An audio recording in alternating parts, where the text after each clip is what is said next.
In the world of economics, traditional theories often tell us to maximize profit wherever possible. But how does this play out in the real world, where notions of fairness and reputation come into play? Today, we delve into a fascinating study on how a good reputation can serve as insurance in economic decision-making.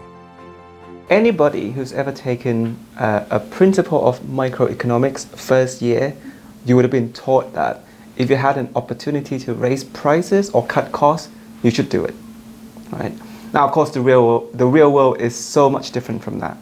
So this research is built on this very old but seminal paper by Daniel Kahneman, Richard Thaler, and Jack Nish.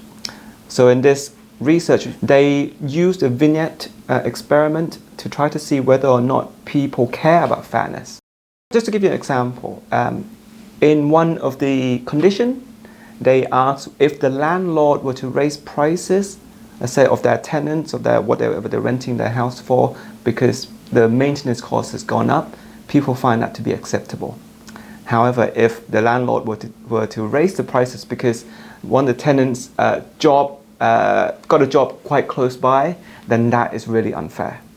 In collaboration with Dr. Danae Arroyos-Cabrera at University of Birmingham, we wanted to test whether or not are there any other conditions that kind of moderate this kind of feelings of unfairness and acceptable.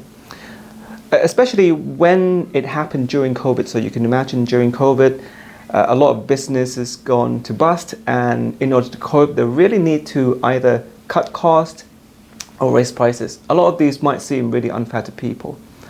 So in our research, we wanted to see whether or not the reputation of, say, the CEO or the company in general can help buffer the feeling of unfairness that, whatever the companies are doing, right? And this research is based on on a very old psychological idea now called fundamental attribution error, where if we see somebody who is nice, we might think that, because that person is nice, whatever he or she does would be nice too. So we over-attribute something based on a person's characteristic. So the fundamental attribution error can be split into two kind of things, which is positive or negative. So the positive phenomenon is called the halo effect. So the halo effect is built on the fact that if you see somebody who is nice, you might think that that person has to do something nice as well. But for whatever reason, if that person do something not very nice, you might give it like a rationalize that, there might be something that the person that does, he or she normally doesn't do that. So we'll give him or her a benefit of the doubt. In a randomized survey experiment, so whenever the person read a vignette or a story about a CEO or company that has good, spotless record. So for just to give you an example, if the CEO is known as a nice husband, do things for the community, and when we ask people to rate, whether you think this decision to raise prices was fair or not fair, it's not so bad, right? So that's good. So a good reputation can really moderate or buffers, the feeling of injustice.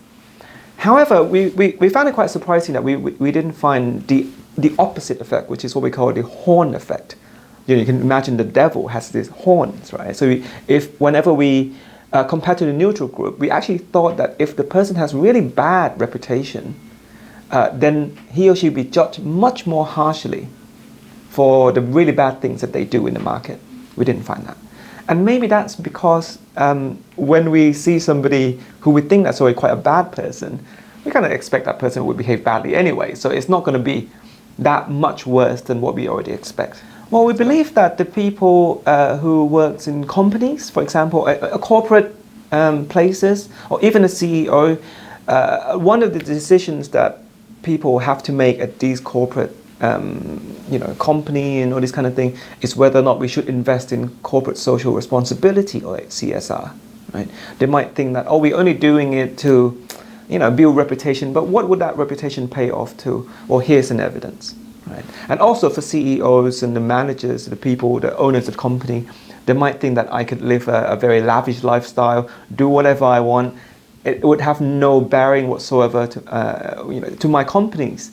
That's completely false. And that's what we found. Right.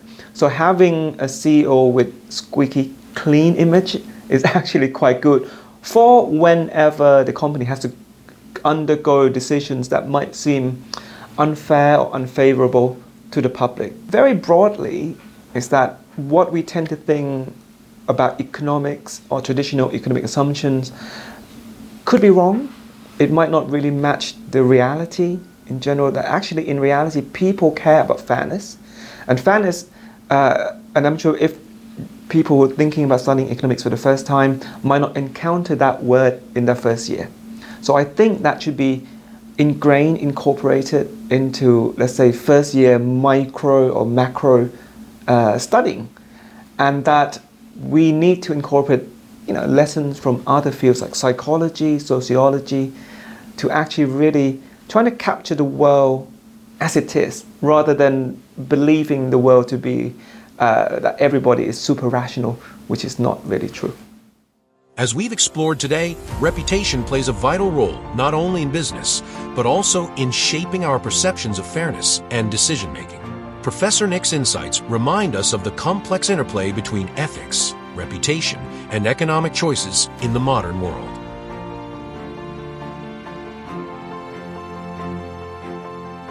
Make sure to subscribe and follow us for more groundbreaking discoveries from the world of academia.